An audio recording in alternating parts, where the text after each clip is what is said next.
Bay Regional Park District Board Operations Committee. It's just past 12:30. It's October 11th. And we have a lot of really great opportunity discussions today. So we'll go ahead and begin. Let's start with a roll call. Yeah, I'm happy to. All right. Director Rosario. Here. Director Wieskamp. Here. Chair Corbett. Here.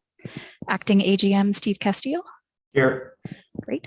Participants and presenters joining us today include Catherine Burnell, Dan Sykes, Ernie Haga, Giorgio Chavez, Heather Baker, Noah Dort, Ruby Tumber, Tammy Andrews, and Tiffany Margolisi. Today's meeting is being held pursuant to the Brown Act as amended by AB 361. Board members and staff may participate via phone or video conferencing. Today's meeting is being conducted virtually with live audio and video streaming provided. Public comments may be submitted live via Zoom, email, or voicemail as noted on the agenda located on the Park District website. If there are no questions about the meeting procedures, we will begin. Procedure questions? Okay, we can go ahead and get started.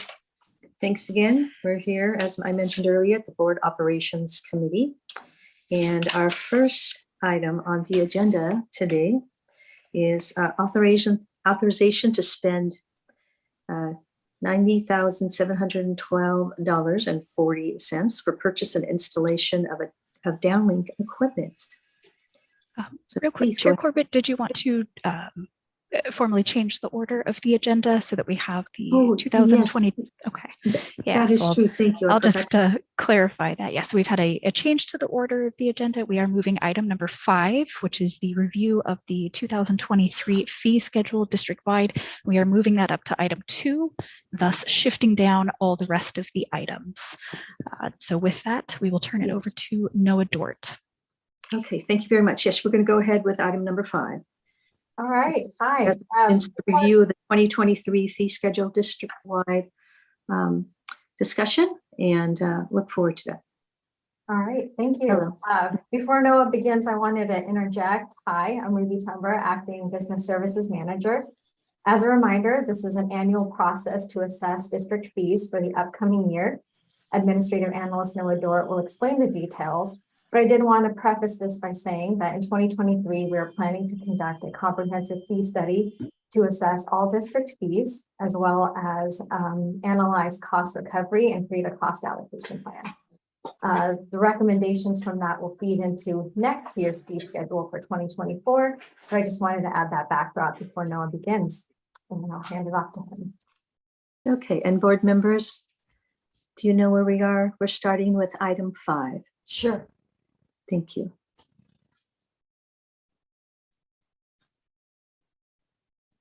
Take it away, Noah. All right, I'd be happy to. My video, I can't share my video, but the host has that locked. Oh, there we go. Thank you very much. All right. Good afternoon, Board Operations Committee. My name is Noah Dort, as Ruby said, and I'm an Administrative Analyst in Operations Business Services. I'm here today seeking approval of the proposed changes to the fee schedule with a recommendation to the full board for resolution. I'll go ahead and start up my screen share here. One moment, please.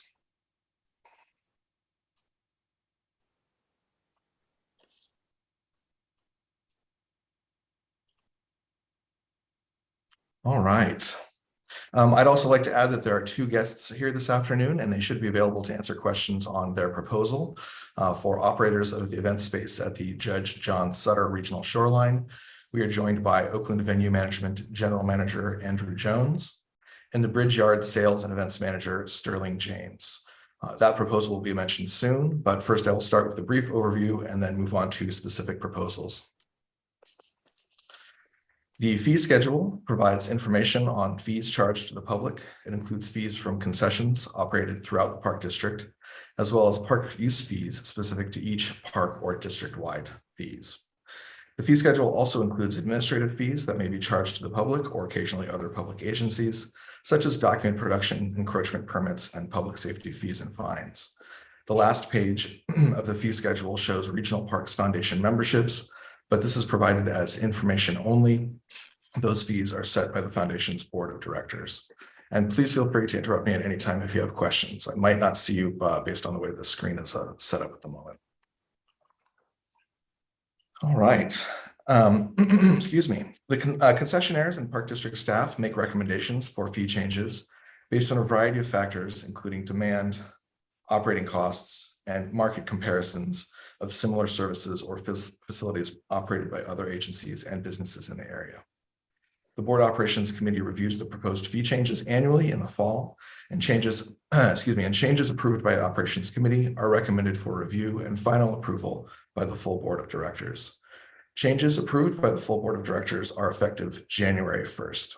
To be clear, all other fees not listed in the staff report and this presentation would remain unchanged. For the Operations Committee review this year, there are 12 concession fee change proposals from our concessionaires. There are no proposed changes to park use fees or administrative fees for 2023. To help the Operations Committee better understand proposed changes, the overall review includes market comparisons of similar services or facilities operated by other agencies and businesses in the area, a reference to the Consumer Price Index, or CPI, for inflation, and the annual growth rate, and includes the annual growth rate. Due to limited space, most of this information is not shown in this presentation, but is instead provided in the fee schedule review details and comparisons document, which you should have received. The details document includes a guide to reading that document, and in the interest of time, I won't repeat that, but please let me know if you have any questions. Instead, I will briefly mention the relevant sections and how they will be presented today. Each fee proposal includes a blue-topped table of the current fee, proposed fee, the percent change between the two, and a few previous changes. These will appear in today's presentation, but only the most recent previous change will be included. The orange-topped table shows comparisons with similar providers in the area. These are as close as possible to apples comparisons. However, it is often necessary to expand the parameters of comparison providers due to several factors, primarily a limited number of similar local providers or a wide variety in fee structure or the included and optional elements of a specific service, facility, or location. I really want to stress that these are lagging comparisons that show proposed 2023 or even proposed 2024 park district fees versus current 2022 comparison provider fees. Comparison provider fees may be, and often are, similarly increased each year or next year as well. You will not see these orange top tables in today's slides, but I will mention each fee proposal's place in the broader context of its comparison providers. Finally, the green tops table is the previously mentioned annual growth rate for the proposed fees and will appear in today's slides.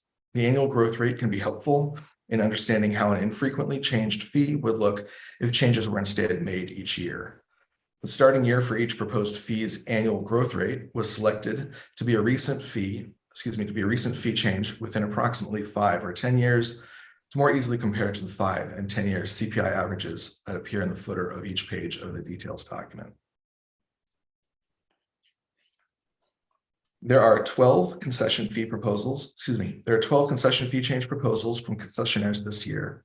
This presentation groups the proposals by concession type rather than alphabetically by park as seen in the staff report and details document.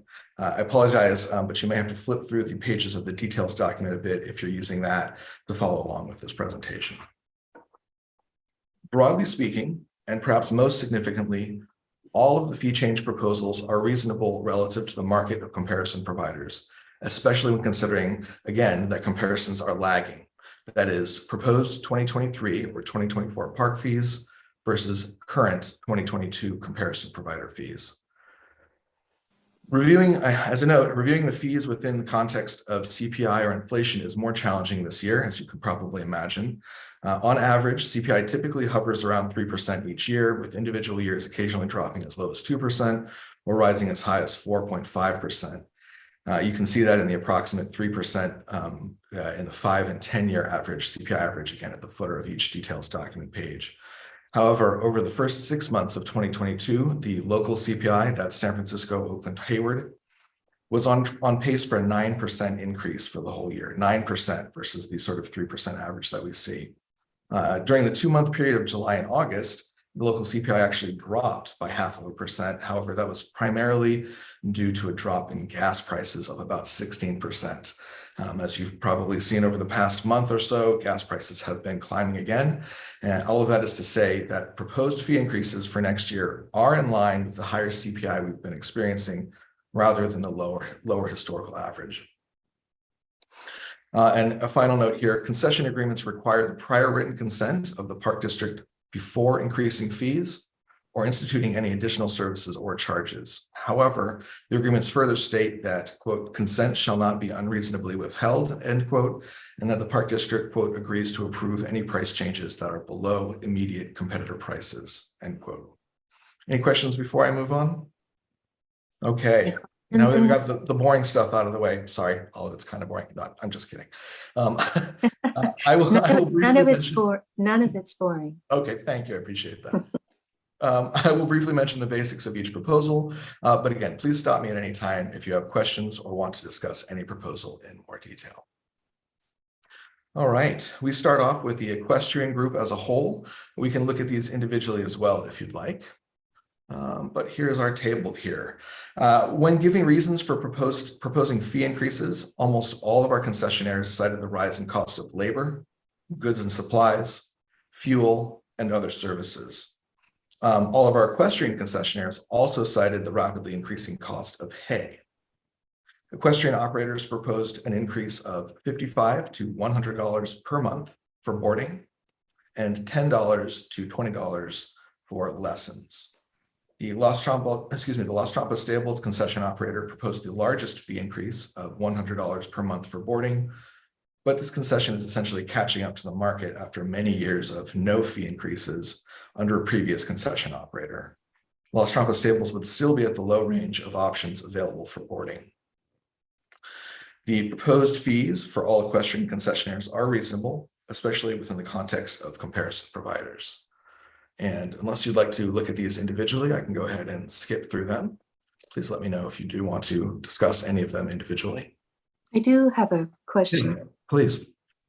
So in preparing for today's meeting with these notices of the discussion and the dollar amounts and all that, have we heard from anyone? Has anybody been concerned about how this looks as the proposal for raising it? And in some cases, keeping things the same. Are you asking if there are concerns from the public or concerns from the concession operator? Well, the public and the operators as well.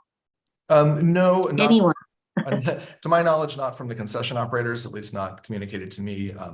Presumably, they've reviewed their proposals and they feel that it fits in. We generally like to see proposals, fee change proposals on a regular basis, just because there's less of a potential sticker shock, as it were, to the clients and customers and people who use these facilities and services. So it's generally preferred to see regular yearly changes if they're going to make them. That's kind of why I mentioned the Las Trampas Stables. That's a big jump, that $100 per month for each of their stable sizes, and it could be a potential sticker shock, but that is what the concessionaire proposed. And as I mentioned before, they're really playing catch up to reach the market rate as a couple of previous concession operators ago really held their rates steady for a very long time, and they're well below the market. In fact, they're at the bottom of our comparisons, with the exception of one other location. I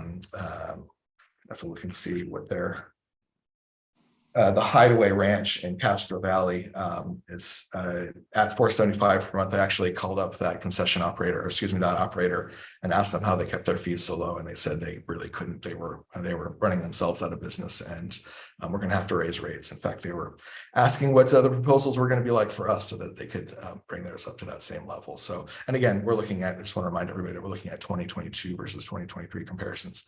So, having said that, I have not heard anything from concession operators. As far as the public goes, I have not heard anything, but somebody else might be able to. I have another quick question, and then we have Mr. Rosario has his hand up.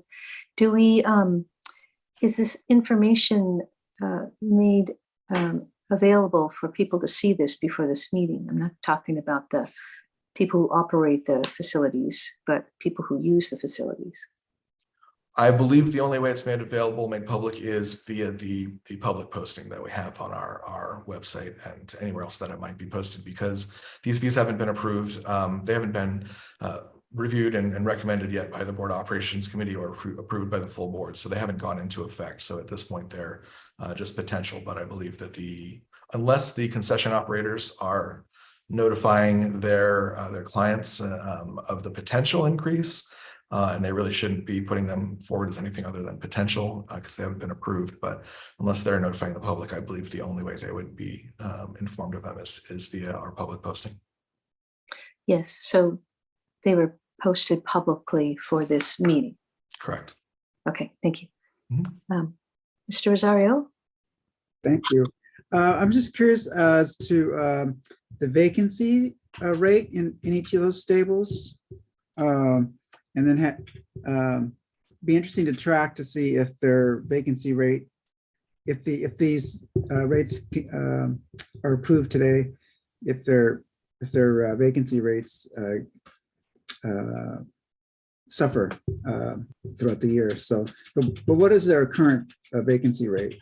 I don't have that detail at the moment. What I can tell you is that at least three of these four stables, I believe, have typically a waiting list or are pretty close to full most of the time. I am not so confident about Las Trampas stables. I believe they've had a little bit of turnover recently, but I don't know. I wouldn't necessarily attribute that to the boarding fee or the cost of the boarding. And I apologize. I'm sure we can get that data for you. And we do look at that data throughout the year as they report to us their monthly earnings, and they will tell us how full or not their boarding is, for example. So we can certainly track that going forward, but I don't have the details currently. I do have the answer if I may. Mm-hmm. So hi, Tiffany Margalisi, acting interpretive and Recreation Services Chief and Business Services Manager, and our administrative analyst on the concessionaire side, Renee Patterson, looks monthly as we get the reports, and Noah is correct that Anthony, Chabot, Skyline, and Piedmont are full with wait list, and that has been true for many years.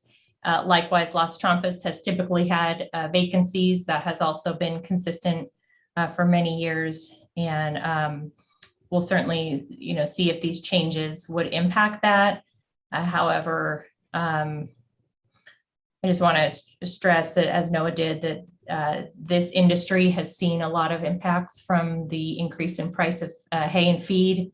And so these proposed increases are really reflecting the market and the increased cost of horses in the Bay Area.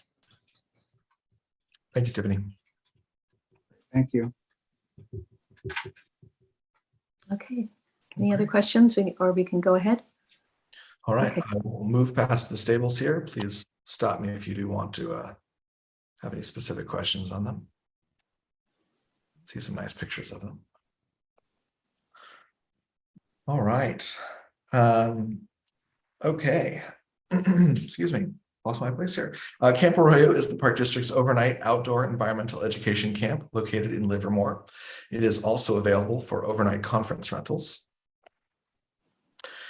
The concessionaire proposes an increase of $2.50 to $4 per day per day for students, and $2.50 to $3.33 per day for adults. And this is for 2024, to be clear. This is for 2024, not 2023. 2024 outdoor environmental education fees relative to the already approved 2023 outdoor environmental education fees.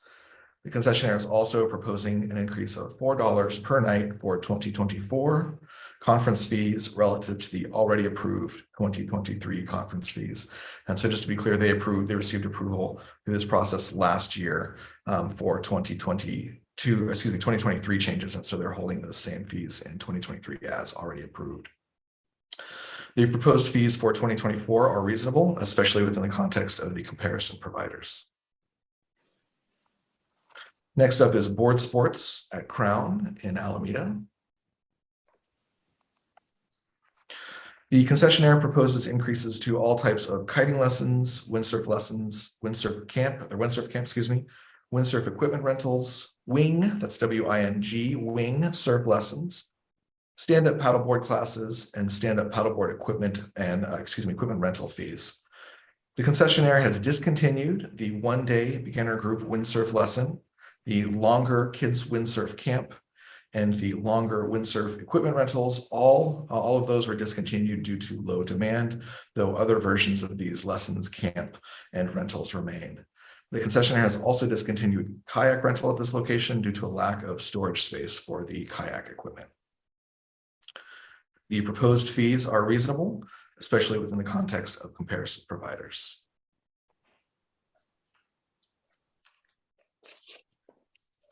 All right, located at Judge John Sutter is the Bridge Yard Building Event Space. This is a proposal by district staff to change the format of how this fee is presented. To be clear, there is no proposed change to the base venue rental fee. The base venue rental fee will remain the same in 2023. The current format presents the fee as essentially a per person cost that includes the base venue rental fee, as well as the commonly required additional costs for events with attendance of those sizes. However, the Bridge Yard is a large, open, and highly flexible event space, which allows for a wide variety of event types, and it is difficult to present costs for a typical type of event. In the interest of transparency and to better align with the district's other event and facility rental locations, staff proposes changing the format to show a base venue rental fee, and note that additional fees would apply based on the number of persons attending, as well as the specific needs and requirements of the event. There will continue to be a 10% discount to this base venue rental fee for not-for-profit organizations. And to provide pricing flexibility to the concessionaire, that's Oakland Venue Management, for the wide variety of event types, the proposed listing notes that there are negotiable discounts for low-impact events, multi-day events, and minimal use events. And I hope I didn't do disservice there by referring to them as concessionaire. I think there's technically a different term for the agreement there with Oakland Venue Management. But as I mentioned before, we are joined by Oakland Venue Management General Manager Andrew Jones and the Bridge Yard Sales and Events Manager Sterling James, if you have questions, or if you have questions for me. Members, do you have any questions? Seems pretty straightforward. Anything else? Excellent. Have you been hearing anything from the folks that use the facilities? Andrew, I don't know if you might want to answer that. Hi, everyone. Members of the board and committee, thank you for hosting us today. Appreciate being here as always. Lovely to see everyone. So to your question about feedback, I mean, I think the feedback is pretty consistent that the room is big and it's difficult to use and in some ways expensive. So I think that I would just say that, yeah, I mean, we're constantly looking for ways to reduce the overall cost for people to get into the room and to host events.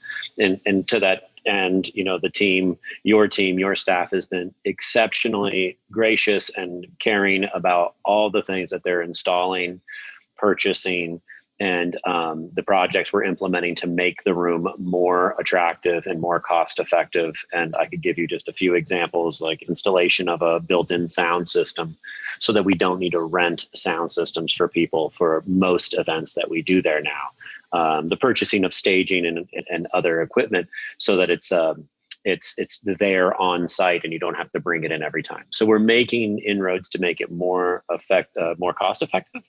And then I think that this presentation of the costs will, you know, help us move forward and letting people see that, you know, the rent is really just $6,500, but yes, there are all these other fees that do add up. And so we can kind of transparently lay out for folks what those fees are. Yeah, hopefully I answered your question there. I do have a quick question on that. If people started keeping the the different items there to be used right there at the place, how would we keep them safe? They seem to be a piece of equipment that might be very popular. Someone may want to borrow them. Mhm. How would we Yeah. take care of that situation? I can chime in also if you, Please. Andrew. Yeah. So again, Tiffany Margalisi, Business Services Manager, acting INR Chief. So there is a west end of the building that's currently not used. And so all of the district owned assets that are there, chairs, tables, those are stored in the secure area at the end of every event. And then any of the more, the sound system that we're putting in, the intent there is to be a hard wired system so that the majority of pieces would not easily walk away. And then any pieces that, would be portable would be stored in the secure offices at the other end of the building. And like we do with all of our concessions, we do an annual inventory that our administrative analyst conducts and comes through and looks at what is the district owned equipment and keeps track of it. If we have any concerns, then we follow up with the concessionaire, annual or every other year. And also just to add that all of these purchases and equipment and sound system installed so far have been funded by the Bay Area Toll Authority funds, BATA, who is helping with the funding of this maintenance of this building.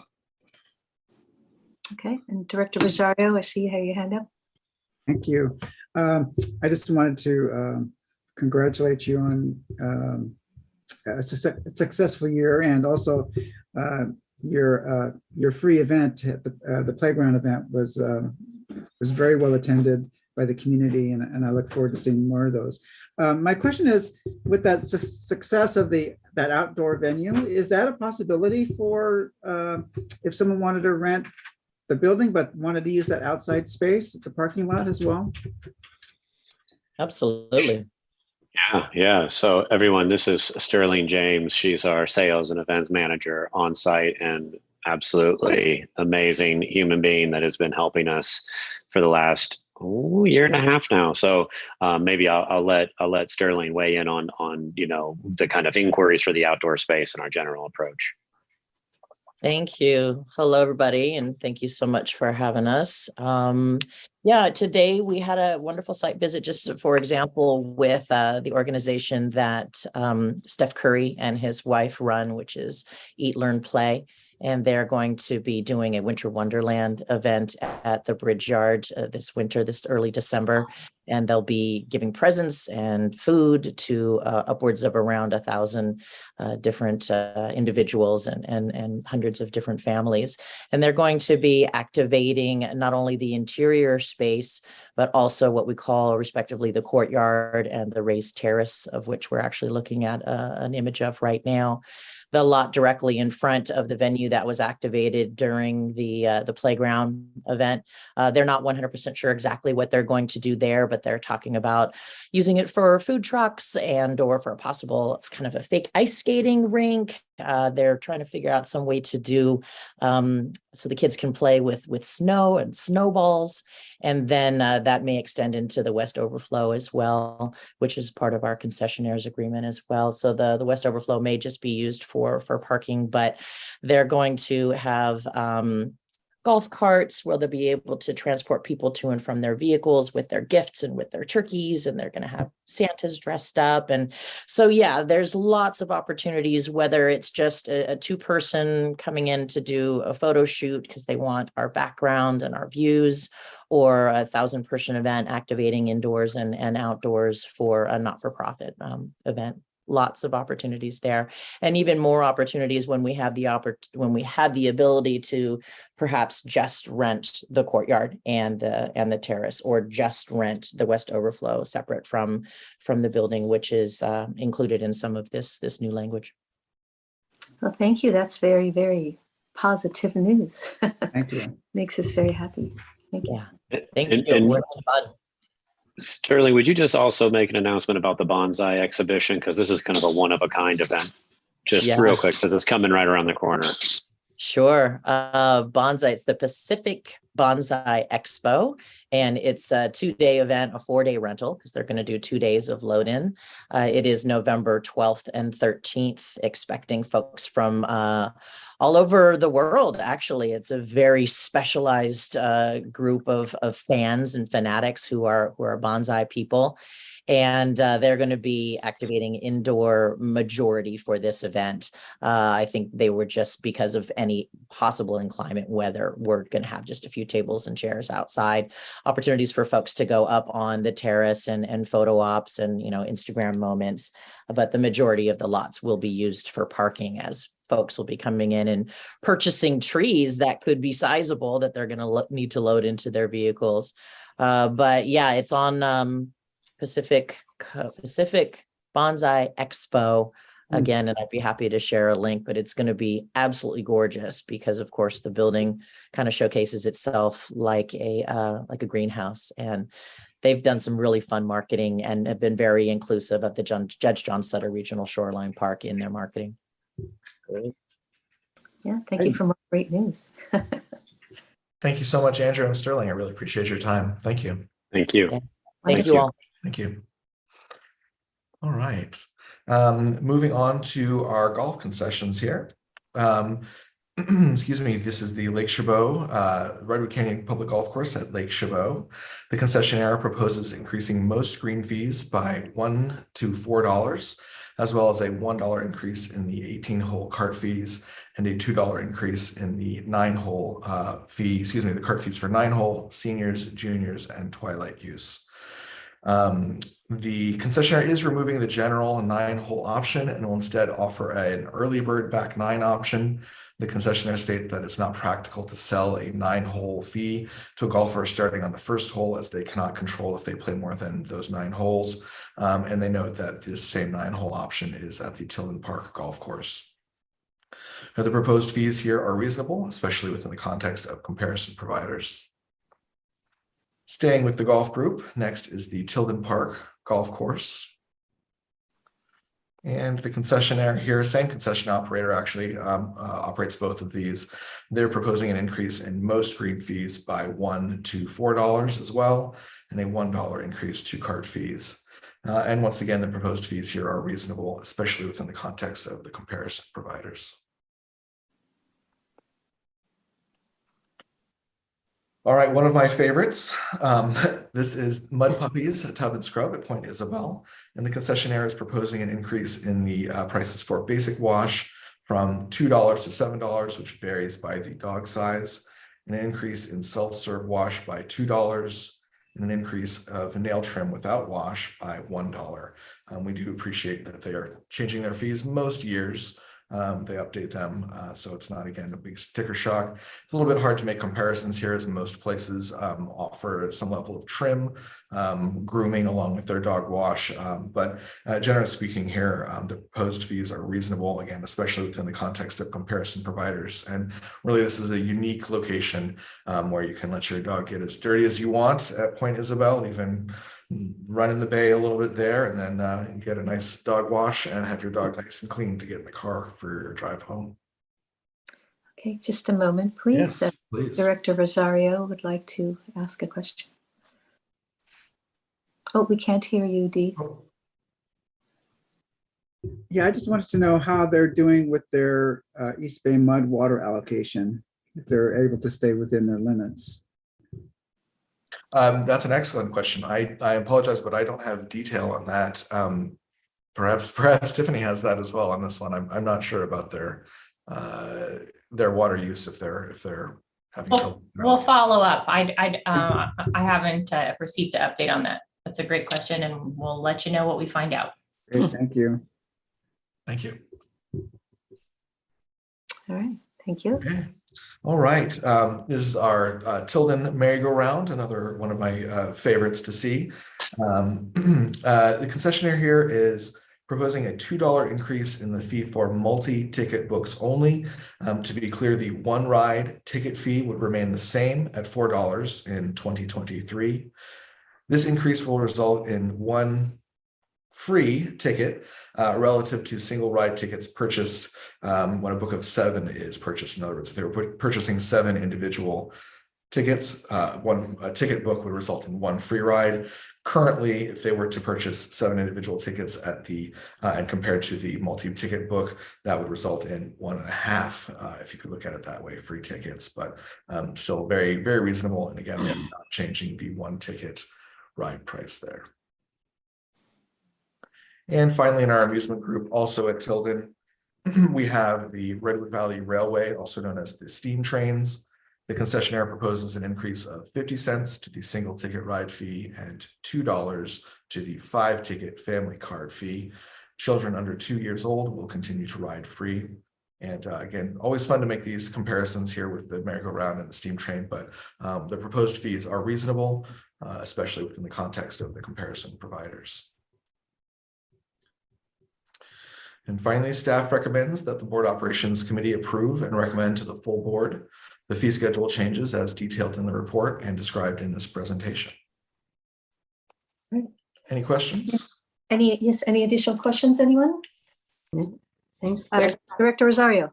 Yeah, Noah, this is a fabulous report, very detailed, and it really helps the board members to not have to do any real work, but you've already done the work for us in the comparisons. But one thing I'd like to see in addition would be either attendance or vacancy figures for the year for each of those, and that I think that would also help too.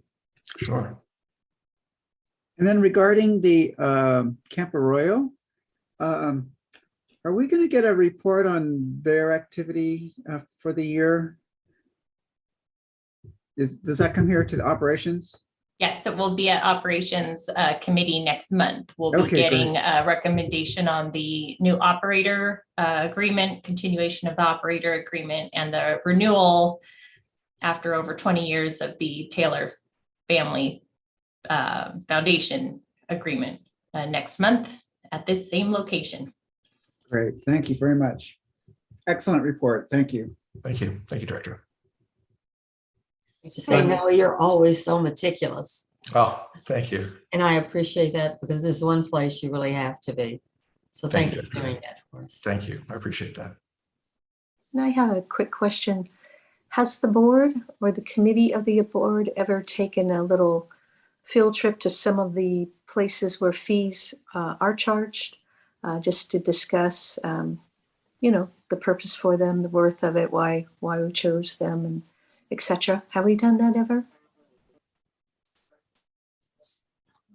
Tiffany? I think we definitely, we've been including the concessions on some of our board tours. I know we heard from our concessionaire at Board Sports at that, not this past board tour, but the prior one. I think that I'm charged with thinking about the board tour schedule for 2023. So we can keep in mind getting out to some more of these locations if that's a topic of interest. I think that would be good. And take a look and see, which facilities are quite interesting to young people, to seniors, to everyone. That's definitely, so we can take a look at that for next year's Great. site tours. Sounds good. The more tours, the better. All right. I'd just like to thank Noah, Ruby, and Tiffany for their continued, hard work on this. This is a lot of, as Director Rosario was saying, a lot of work to pull all this together. So thank you for your hard work on that. Thank you. Yeah, we certainly appreciate all the information that you provide to us and the wonderful photos too, to give us an idea of what's going on there as well. Members, do you have any additional questions on this? Otherwise, someone can make a motion. So move. All right. Second. Moved by Director Wieskamp and seconded by Director Rosario. Can you please call the roll? Sure can. Director Rosario, Aye. Director Wieskamp, Aye. Chair Corbett, Aye. motion carries. Thank you all of you who made the presentations today and all the work you do all year long. Thank you so much, and keeping them all some great activities, successful and used by a lot of wonderful people that appreciate the things they can do with the East Bay Regional Park District. Thank you. Thank you very much, directors. All right. So we'll now go to our very first, the one that had number 2 on it, on the agenda, that item, which is authorization to spend, I mentioned this already, $90,712.40 for purchase and installation of downlink equipment.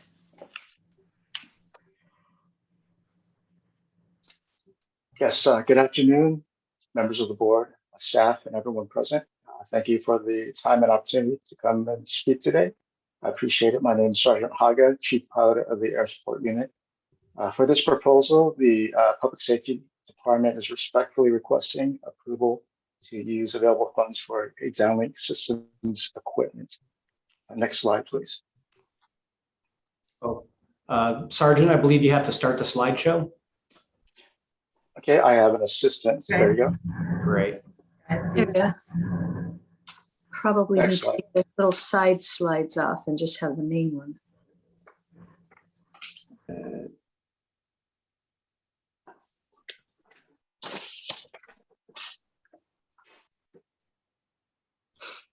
There we go. Next slide, please. Thank you. Thank you. You're on your notes page, Sergeant.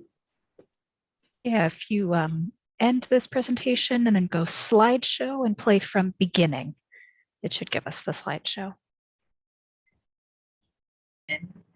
Sorry. There we go. And click on that slideshow tab.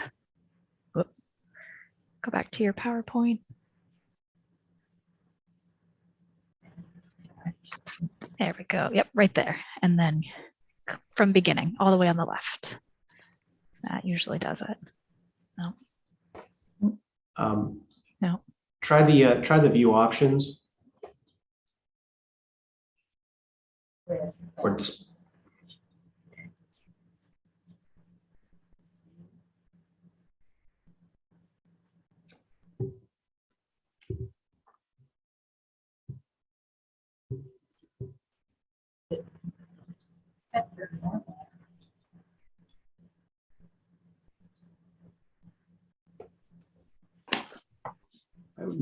Try the very top bar, and then there's that video with the arrow on it. The little, you go to the top. Yeah, that one. Oh, nope. Hit display settings. You see it on your top left in the middle. And then you can do a switch. Yeah. That one. There you go. Yay! Thank you. Beautiful. Okay. Too many Sorry, chefs. guys. All right. Can everyone hear me? Can everyone see the slide? Yes, we can hear you. It'd probably be good if you spoke just a little bit louder. Okay, please stop me if you have any questions, but I'll go ahead and describe the downlink system again. Basically, downlink is designed to allow anyone at any location to see in real time exactly what the helicopter camera sees. So wherever an incident happens, anyone can view that incident. What this does, it provides a maximum awareness to ground officers and incident commanders so that they can take the best course of action in often fast-moving, chaotic environments, so that they can quickly and effectively make a good decision in that situation for the best outcome. This proposal is requesting purchase and installation of transmitters and receivers of the system set on a tower to relay signal back to headquarters and cover all those areas in the far-reaching areas of the district. Next slide, please.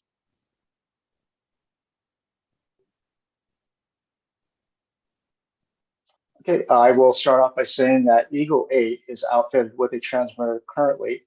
Eagle 7 will be in the spring or second quarter of next year in time for the full implementation of the system.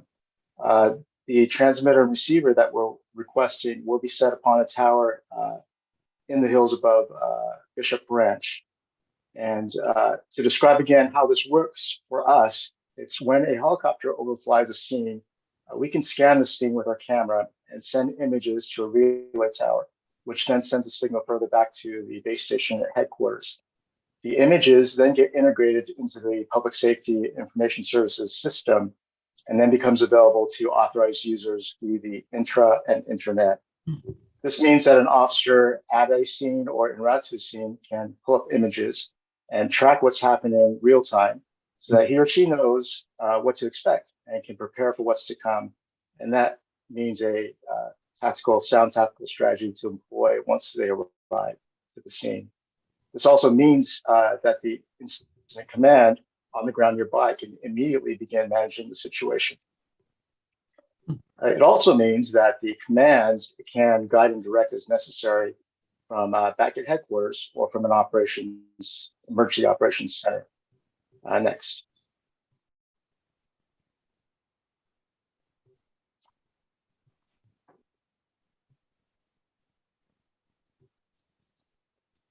I think the advantages of awareness and understanding can't be overstated, and this system really benefits us in that regard. It gives us critical situational awareness in real time, which is key to making good decisions in a timely manner for good response and outcomes.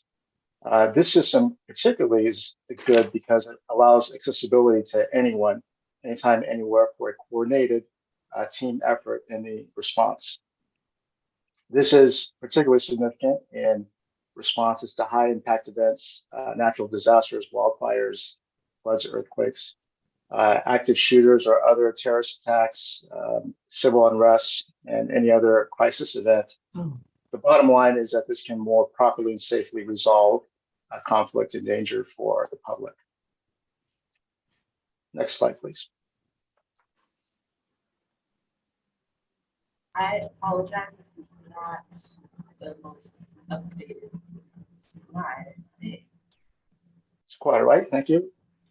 The funding for this project. Go ahead, someone. The funding for this project comes from a UASI grant that was provided to us. However, it was a partial funding situation. What it requires is for the district to fund the balance of it. And these funds are available currently in approved budgets for us to use and would simply be used for those purposes.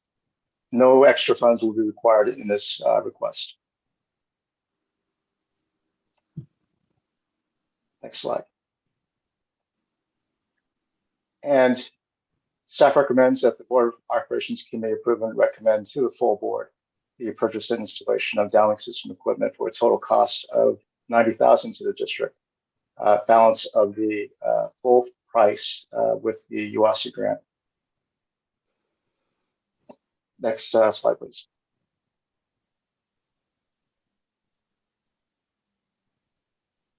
And that is all the information. If you have any questions, please do advise. Thank you for the presentation. Board members, any questions? It looks very impressive. Thank you. Yeah. The camera. Next on, Director Rosario. Director Rosario. Yeah. So the was it Eagle 7? Did that have the same Microsoft link capabilities? And couldn't we not use that to retrofit back? Or yes, we have an antiquated system that hasn't been in use for some time. It was before my time, years before my time. It's still attached to the aircraft, but it's not really functional. Okay. And it's a different company, a different process, different physical properties and engineering. And it's not up to date. It's truly antiquated. This system is more modern. Great. Yeah, I got to see it in operation at it was on the ground, but it was pretty impressive. Right. For the time it was, but it was limited to what a handheld device could show on the ground. Yeah. This system has a handheld device, but it also is better seen on mobile devices that anyone can carry, as well as being back at headquarters, intranet available there for people to view in an operations center. So it's really a widespread access that allows everyone who needs to know and who can input to resolve crises to really make those inputs. Great. Thank you.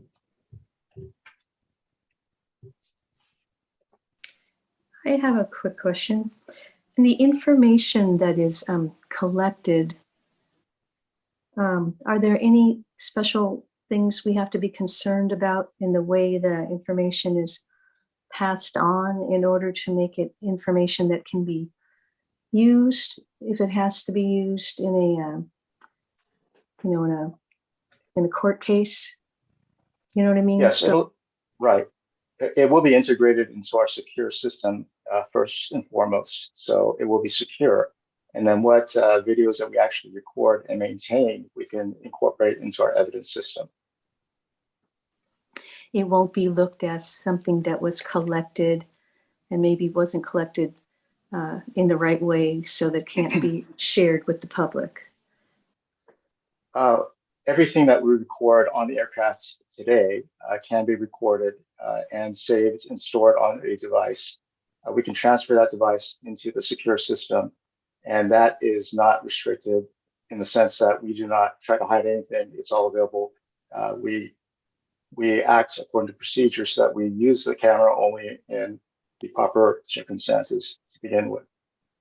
Okay, very good. Thank you. Any other questions? Yes, Director Wieskamp?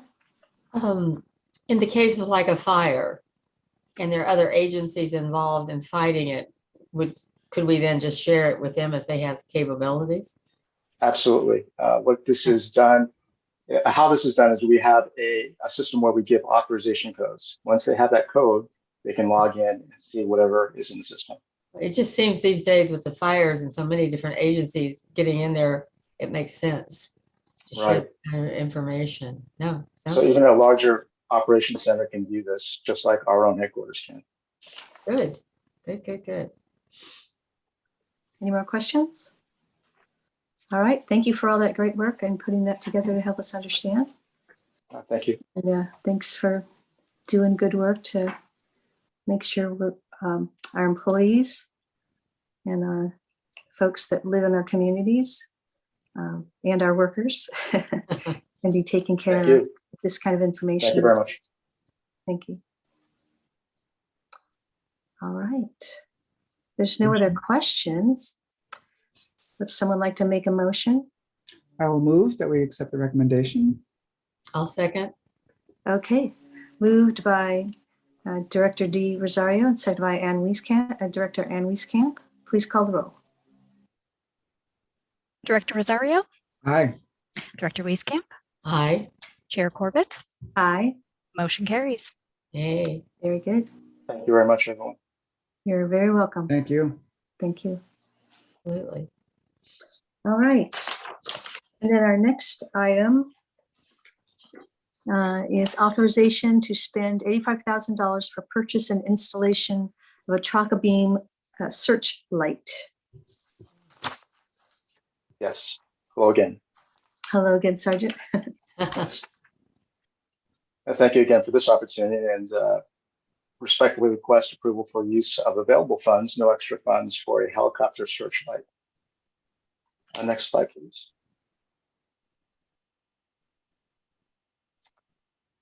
All right, to explain this, basically this helicopter searchlight is made by Traca, a U.S. company with global customer base. The searchlight is used in various scenarios by law enforcement, military, and the civilian side for things like search and rescue, firefighting, and other missions. Eagle 7 currently has a searchlight, but it is borrowed, and this is the purpose of this request, to obtain one that we can have and not be wondering when we'll be asked to return it constantly. So this will be ours to use. It matches the equipment that's on Eagle 8. And what this searchlight does, it provides an ability to see and navigate better in the darkness, of course, both in the air and on the ground. The searchlight allows for any nighttime operations to be conducted more safely and effectively. And this request is for the funds to purchase that searchlight to match what we have for the Eagle 8. Next slide.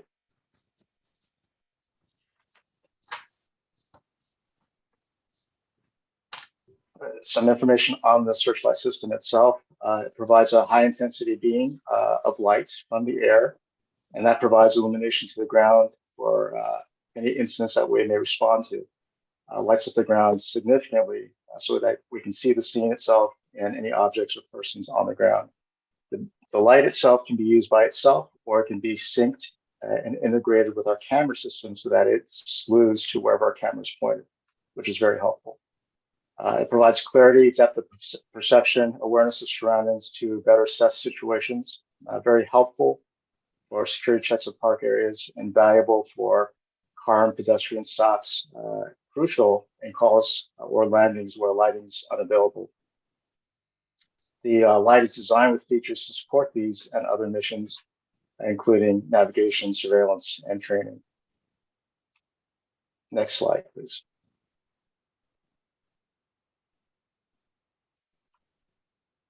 When we talk about benefits of the Searchlight, I think it's pretty clear when you get to see how it works.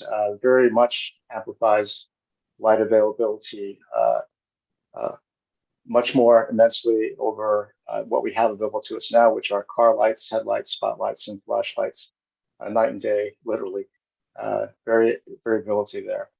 It spreads over a greater distance than any handheld device or vehicle for longer distances. It's especially helpful when at altitude for major events. This Searchlight is available wherever the helicopter goes, so that means unreachable areas by vehicle or areas where there is little light available. It's particularly impactful on searches on the ground and for obstacle avoidance when in the air or on landing.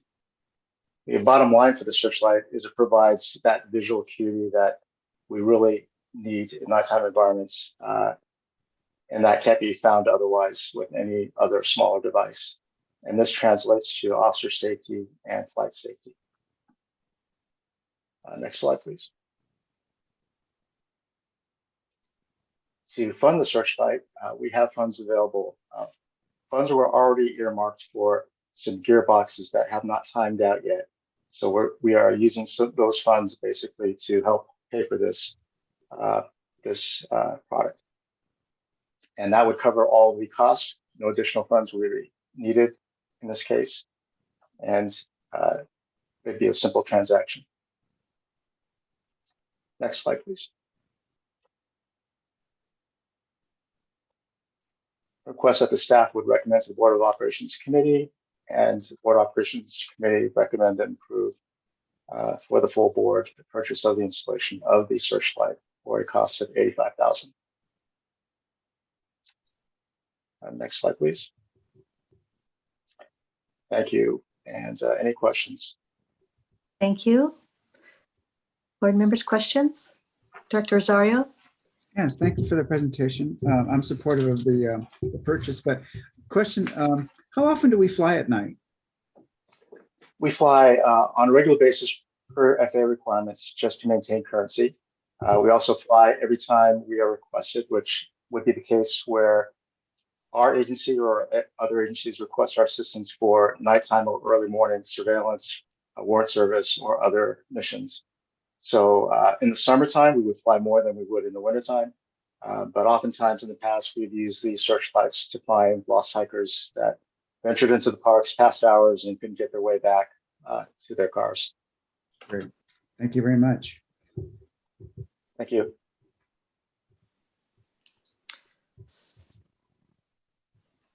Yes. Another piece of equipment that makes such good sense. Yes. Will be so valuable. I can see that in nighttime out there trying to find somebody in a park that's just dark as could be, and they have no clue where they're going. So no, I think it's another good investment. Thank you very much. Can I ask a couple of little questions? Yes, ma'am. I'm sure you have this right, but I just don't totally understand. So for the funding for this, which typically was available previously for a gearbox, is the item that you're requesting the funding for, is it part of a, I'm just trying to find out whether it's taking funding from something else specific, or whether it's within a group of funds that can be used for various different things, including this. Yes. Excuse me. Within our budget, allocated annual budget, we have funding to take care of any needs throughout the year. And oftentimes these are items that we can't predict or plan for. So it has worked for us time and time again in the past. And each year we earmark what we can buy or what we need based on priority. This $100,000 in this slide was earmarked for gearbox replacements. And gearboxes have to be replaced after a certain period of time. Otherwise, you risk failure of those gearboxes. You only do that at a specific time. You don't want to do it early because then you don't get the full value of the use of the gearboxes. So they did not time out this year. They will time out next year, which means we'll replace them next year. So that money that we earmarked for them is now available. And luckily, we have a list of items that we have a need for. And this is at the top of the list for priorities that we can use the funding for. If that answers your question. Yeah, so it's within a list of things that can be asked for, that you don't have to make a change of what's being asked for. No, it's within the budget. It's within that. Okay. All right. Thank you. Well, thank I you. think I had another question, but I can't think of what it is now. Chair Corbett, we also do have a public comment if there are no other questions from committee members. Okay, very good. I may have another question, but in the meantime, Yes. we can ask a person who's here. You can go ahead and call on him. Yes, Mr. Abreu, you have 3 minutes. Okay, thank you. Yeah, you know, these helicopters, a lot of them, they fly over Mission Peak. So yeah, I'm have a passing familiarity with them. Still waiting for the day they land, but that would be fine.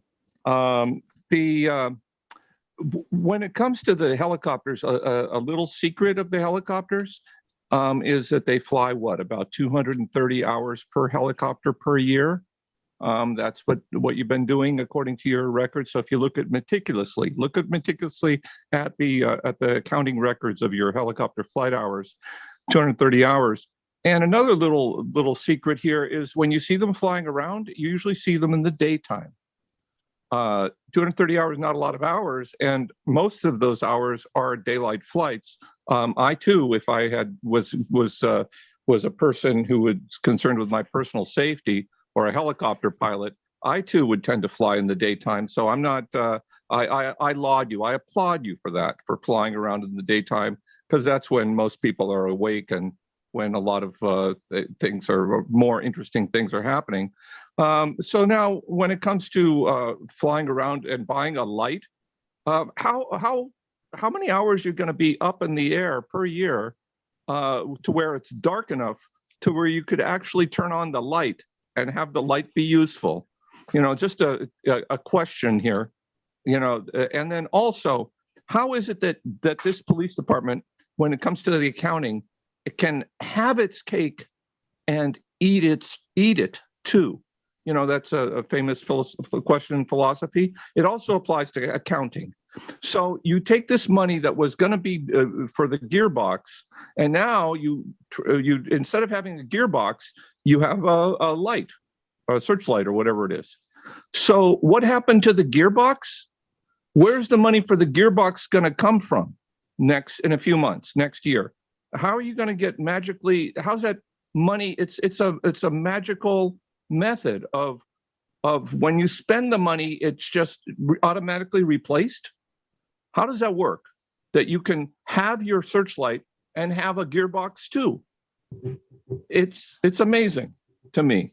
You know, and also, you know, when we get to that, before one of these days, I'd like to find out this new thing, this campaign claim about the gate at Mission Peak. I just heard about that. The politician, the incoming politician, wants a gate there. Is that a public safety need? We want to build another prison gate like you did at Vargas Plateau Regional Park, but that's a separate issue. Thank you. Thank you for your comments. I'll use the example of a car that everyone owns and probably can understand the relation to. We all buy insurance because it's a sound principle to have something to help us when we need it, although we hope that we'll never use it, and most of us never do. But we still use that, we still pay for it, and we still hold it. Same thing would be in this case. It's something that we would hopefully never have to use, but I can tell you the great relief and gratitude of the people we've helped to locate with Searchlight before is immeasurable. And if you ask them, they would say the value of it is undeniable. As far as the budgeting goes, we have a budget every year that we decide to use in the best appropriate manner. Sometimes we can use it for things that we have a priority list. So we choose what we can use it for, depending on how much we have. It's no extra money. We don't get extra money for it. It's with that budget, within that budget that we use to get the things that we need to do to maintain the aircraft. And what happens to the aircraft is really not predictable. We never know from day to day or month to month, year to year, what the requirements are going to be. So that budget is valuable for that purpose as well.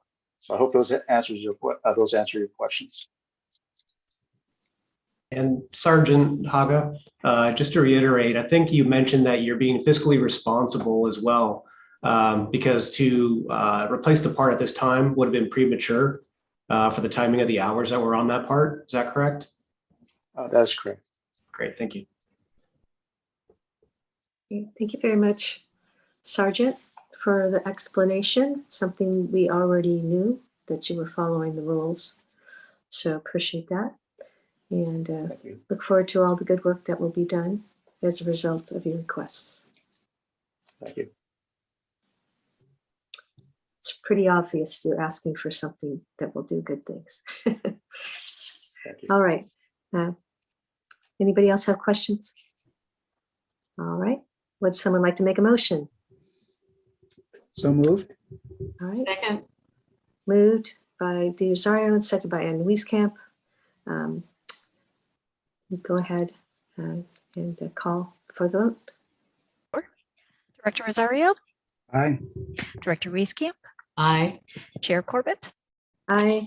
motion carries. All right. Thank you very much. you. Thanks for all Thank your you good work. And please enjoy these good pieces. Thank you. Thank you very much. Thank you. All right. Okay, hang on a second.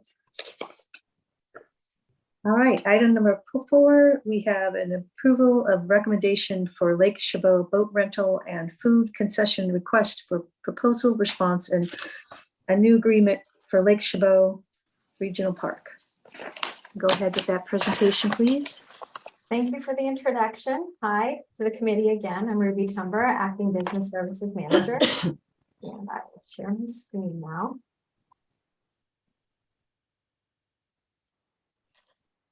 All good? Okay, Yeah. great. Good. As mentioned previously, I am here seeking a recommendation for Lake Chabot boat rental and food concession. Today we'll provide for you a quick recap of the location and the background of this concession. I also have staff from the proposed concession here to answer any specific questions you may have. I thank them for their patience because I know we had a little bit of a shuffle with their schedule. I will provide a background on the RFP timeline and the process, our proposed concessionaire, as I mentioned, the term, fees, and revenue, as well as our final recommendation. I believe everyone here is familiar with the marina. It is located near the primary entry parking lot just off of Lake Chabot Road in Castro Valley in Alameda County. The orange star indicates roughly where it is located. In terms of background, in 1965, the Park District reached agreement with the East Bay Municipal Utility District for the lease of Lake Chabot. The concession was originally operated by our own Park District staff until November 1995, when it was awarded to a concessionaire through a formal request for proposals process. This concession includes a boat rental pier and a retail store with a full kitchen and full food menu, food service combined with services for processing boat rentals, as well as bait sales, fishing permits, and fishing licenses. And below, you will see the kitchen and the pedal boats and our famed Lake Chabot Queen, which we use for our guided boat tours. In terms of the timeline, we posted this RFP on June 24th of this year. We conducted a mandatory site visit on October 15th and welcomed our final proposals on September 12th.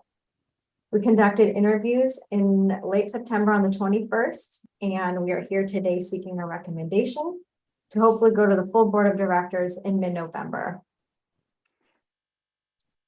We try to gain an earnest effort to cultivate interest and open competition for this process. And we posted this RFP for about over a month to garner that interest. We posted on our website and social media, a legal ad. We did 18 direct mailings to industry members who are in the boating and recreation business. Ultimately, we had 2 vendors that showed up at the required site visit. And only 1 proposal was received, and that was from the incumbent. For the interview panel, we also had an industry expert from the outside agency, and that was from EV Mud. With that said, our recommended concessionaire is the incumbent, RRM CLM Services LLC. They do business as Vista Recreation, which you might know them as.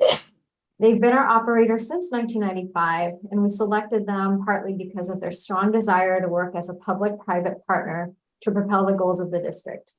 Their proposal outlined a really strong emphasis in sustainability, and they've exhibited exemplary customer service over the years. They have good financial standing, and we have a positive relationship with them at Lake Chabot. They've also provided investiture in new boats, including shaded pedal boats and other site upgrades. We have 2 members here today. Donna Duran, who is the Central Region VP. She's been conducting the oversight for Lake Chabot for a little over 5 years and has been with the company for 20 years. I also have Richard Bayer here today, the CFO. I don't have Caitlin here today, but she is the day-to-day general manager of the marina. You may have seen her on site. She has been there for about 3 years and 10 plus years with the company. In terms of the term length, we are proposing a 5-year term with a 5-year option per our discretion with a 4% in concession fees and 6% in CMF. The estimated revenue in year 1 is about $45,000 in concession fees. Oh, excuse me, yes, concession fees and $67,000 in CMF. With that said, our final recommendation is that we recommend that the Board Operations Committee approve and recommend to the full board the selection of Vista Recreation as a concessionaire of the Lake Chabot Marina with initial term of 5 years beginning January 1st, 2023, with a possible extension for 1 5-year period at the Park District's discretion, with 4% in concession fees and 6% contributed toward the CMF. There will be no cost to the Park District for this action, except for any unknown costs of maintenance or repairs to the property that are otherwise not covered by the concessionaire or the CMF. And I can answer any questions you may have. And like I said, I have Donna and Richard here today also from Vista Recreation. All right, thank you. Board members, do you have any questions, comments? We just want to thank the folks who've been running this really nice facility for this number of years. Appreciate it. And we'd be happy to hear a few words from you if you'd like.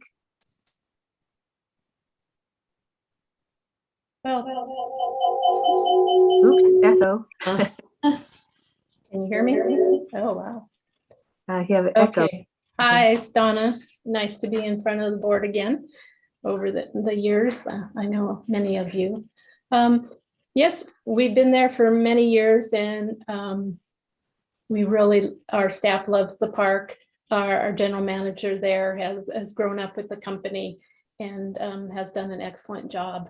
I think we look forward, to offering different opportunities to the diverse public that comes into that park. As all of you know, there are many visitors that don't actually use the marina or come into the cafe. So it's always our goal to see how we can provide more opportunities for people to actually get on the boat, get on the lake, come into the cafe.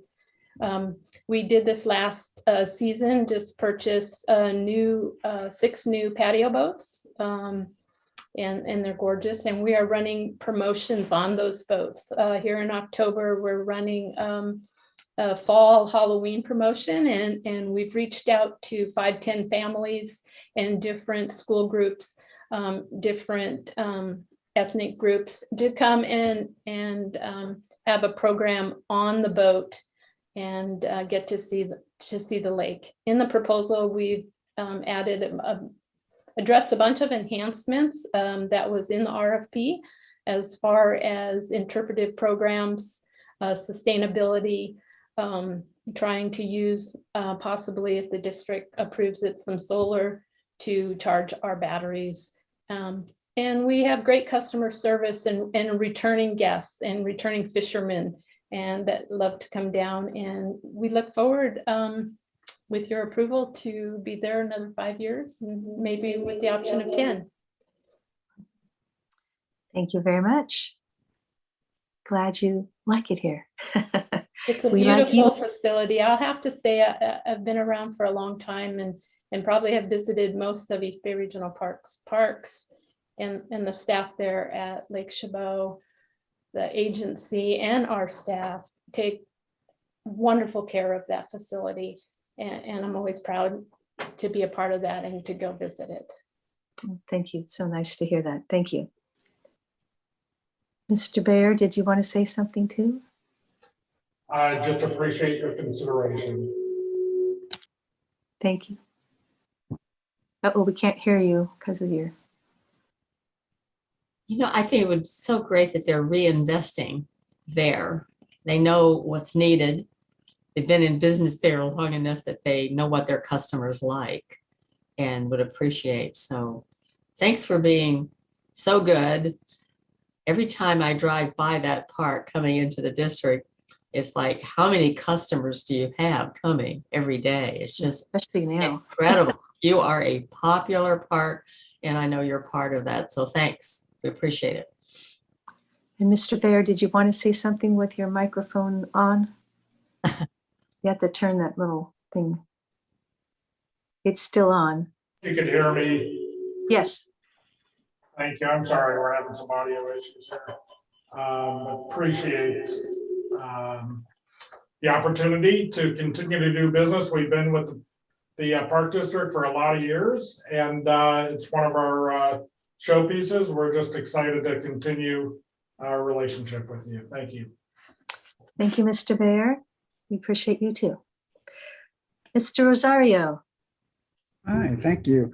Glad to see that you're returning. And I'm really happy about the solar piece. I'm a big advocate for creating microgrids where we need them, especially in the Park District. But I have one question: is there a contingency plan for relief for the concessionaire if there's a low water event, like we have a major drought and the lake goes down? And don't say that. Well, it's a possibility. I know, realistic. So is there a contingency for relief for the concessionaire in case there is a low water event where they can't use the docks? Director Rosario, I'd have to review the actual agreement and get back to you on that. Okay. Yeah, I think it is a possibility. So, that's something that's it's definitely nature driven and out of their control, and ours too. So something that should be looked at. And I think we have Tiffany Margalisi that has joined us. Yes, hi again, Acting Chief for Interpretive and Recreation Services and also Business Services Manager. And so as a reminder, our concession agreements are structured percentage based. So we hope it doesn't happen, but unfortunately, if there is an event where there is no revenue, there is no fee due because there's no revenue. So we hope that doesn't happen, but that structure does, help to balance somewhat those types of contingencies. Thank you. That's good to know. Any other questions? Well, thank you once again for being with us over there at the lake. It's a really nice place that for people to have a good time. So thank you. Anybody like to make that motion? I'll make the motion. Second. Okay, motion by Director Wieskamp, seconded by Director Rosario. Please call the roll. Great. Director Rosario. Aye. Director Wieskamp. Aye. Chair Corbett. Aye. Motion carries. All right. Congratulations. We'll see you. Thank you. Keep All up the right. good work. Thank you for the good work. All right, so we have done our 5 items, or 4 items, and now it's time for public comments. Any public comments? You have one public comment from Mr. Abreu, Chair Corbett. Okay, go ahead and let him go. Okay, Mr. Abreu, you have 3 minutes. Okay, thank you. Yeah, I've been reading these. I just found out what are the priorities for our incoming new board member here at Mission Peak, and they talk about restrooms. Well, I could get a PhD in restrooms over there. Those are disgusting.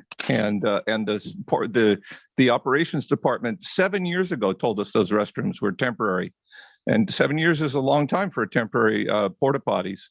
And then they talk about an entrance gate, and I'm like, wow, I saw that at Vargas Plateau.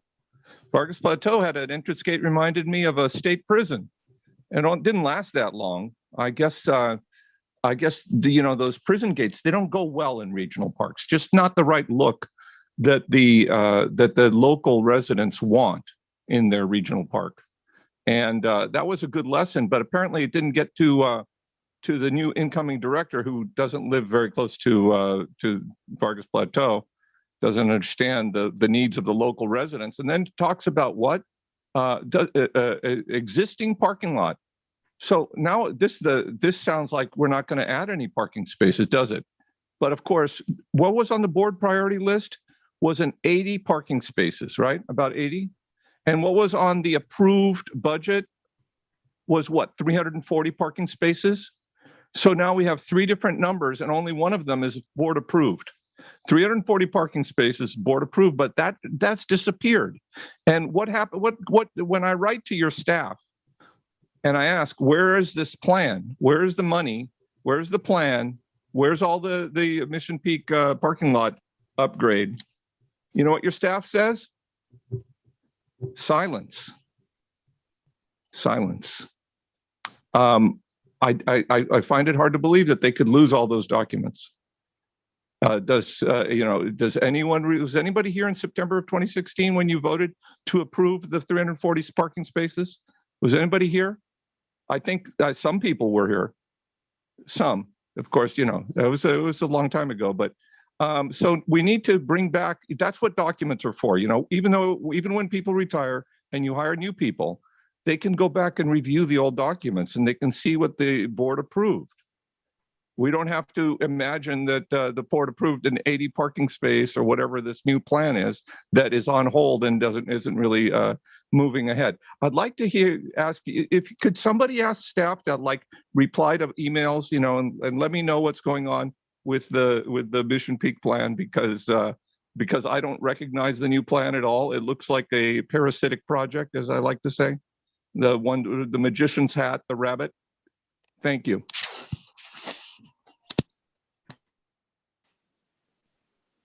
All right. Any other speakers? Okay. Thank you. And now we'll move on to our next item, item number 7, committee comments. Anything committee members would like to say? Director Wieskamp? It was a great agenda, everything positive, things that we're going to do that are good for us and good for the district and all of our users out there. So very enjoyable. Thank you very much. Director Rosario? Yeah, hi. I just really appreciate the thoroughness of all the presentations. It really helps for us to make decisions. And I just wanted to comment that I hope we're looking at, as far as for public safety and in our helicopter program, I hope we're looking towards a future of using more technology. As pointed out, our helicopters, they're only in the air so many hours a year, but I think we could probably extend that program and the safety of our constituents by thinking about using drones in the very near future. So really excited to see if we can start talking about that. And then also something I forgot to bring up at the liaison committee with East Bay Mud was the possibility with the ongoing drought, the possibility of upgrading Lake Chabot. We never did broach that subject, so might be something for future discussion. We might need that reservoir, not as a third, but as a second tier. So that would be interesting. And then yeah, that's excellent reports, and looking forward to the report on Camp Arroyo. Absolutely. Great. So thank you. Thank you very much. And I would agree. Great meeting. Got some news about some very good things that will be coming to us or have already been part of our work at the parks. And got some great staff who are doing amazing things. Doing things to keep everybody safe. And then also some folks that help manage some of our, especially our facility over at Lake Chabot. Thank them. We've got some great people who are supporting and making sure that the park district is doing good things. So thank you all for all your great work. It's also nice to have our new acting board person or committee director person, Steve Castile, who'll be speaking in just a moment on any items he'd like to. But thanks to all the staff and folks that work throughout the district and those who are outside our district and doing good things for us too. So thank you. Good meeting. All right. So with that being done, our next item is Assistant General Manager comments. Take it away, Mr. Castile. Great. Thank you, Chair Corbett. I'd just like to, there's a couple things I want to bring up in response to Director Rosario. The Operations Division works very closely with Public Safety, and I know that they definitely are looking into various means of new technologies all the time. And I wouldn't be surprised if you see something in the near future, potentially taking a look into the drone issues. I think that's a great idea. Just a couple announcements. We had a very successful Harvest Festival over at Ardenwood last weekend. Had a lot of people attend, and staff really had a good time working with the public out there. And then for Wildcat Canyon, we actually have a new park supervisor, Chris Brookins, who comes to us from Las Trampas. So just like to welcome him as the new park supervisor, and he'll be coming on board very soon over there. Looking forward to that. That's it for me. Great. Thank you. Very nice to have you here. Thank you. Nice to be here. When will it become permanent? We'll know soon, right? Yes. All right. Very good. Thank you for your good work. Thank you. And the next item is adjourn. So go ahead and adjourn. Thank you, everybody, for participating in a very good meeting. Hope you're all well-led chair. Good rest. Efficiently and good. Yes. Take care, everybody.